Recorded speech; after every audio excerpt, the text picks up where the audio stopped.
ሰላም ሰላም ጤና ይስጥልኝ እንዴት ናችሁ? እኔ እግዚአብሔር ይመስገን በጣም ደህና ነኝ። ዛሬ ደግሞ በጣም ቀላል ቆንጆ የሙዝ ኬክ በመጥበሻ አብረን እንሰራለን። እዚህ ጋር መስራት ጀምሬያለሁ። ሳህን አዘጋጅተን አንድ እንቁላል እንጨምራለን።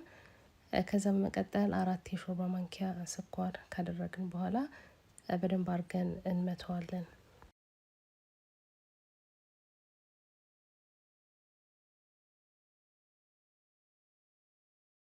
ከዛ በመቀጠል ወተት እንጨምራለን። ግማሽ ኩባያ አነስ ያለ ወተት እንጨምራለን። በመቀጠል 4 የሾርባ ማንኪያ ዘይት የሚሆን ካደረግን በኋላ በደንብ አድርገን እንደባልቀዋለን።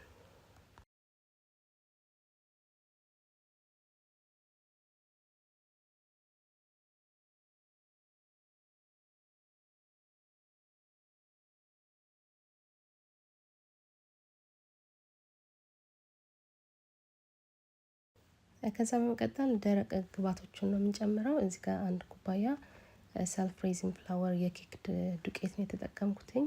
ኮኮዋ ፓውደር፣ ትንሽ ጨውና ቤኪንግ ፓውደር ካደረግን በኋላ በደንብ አድርገን እንደባልቀዋለን።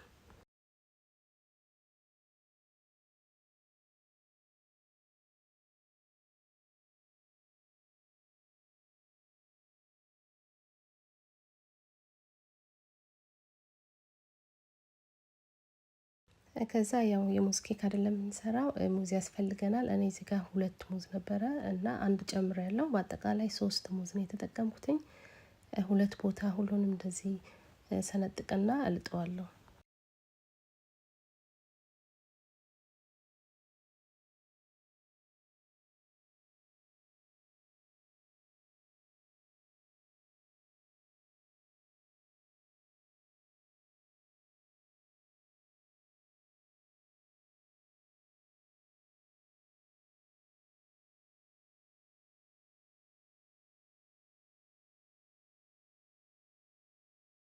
ከዛ ያው በመጥበሻ አይደለም የምንጋግረው። እዚህ ጋር መጥበሻችንን ጥደን ዘይትም ማድረግ እንችላለን ወይም ደግሞ እንደኔ የገበታ ቅቤም ማድረግ እንችላለን።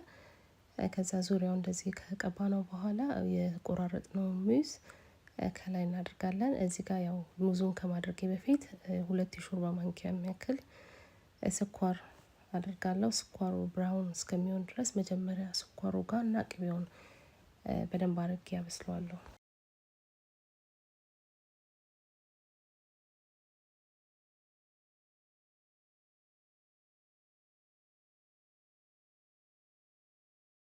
ልክ እንደዚህ ብራውን ሆኖ ሲበስልልን ስኳሩ ማለት ነው።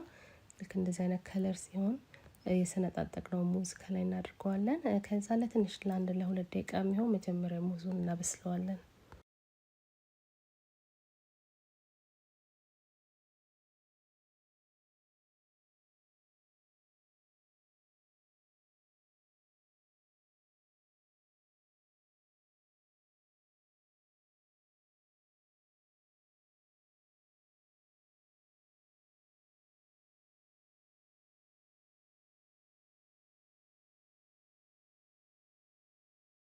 ከዛ የደባለቅናቸውን ግብአቶች አምጥተን የኬኩን ሚክስ ማለት ነው ከላዩ ላይ እናድርገዋለን። በደንብ አድርገን አስተካክለን ክድን አድርገን ለ1 ለ5 ደቂቃ እሳታችንን ቀነስ አድርገን እናበስለዋለን።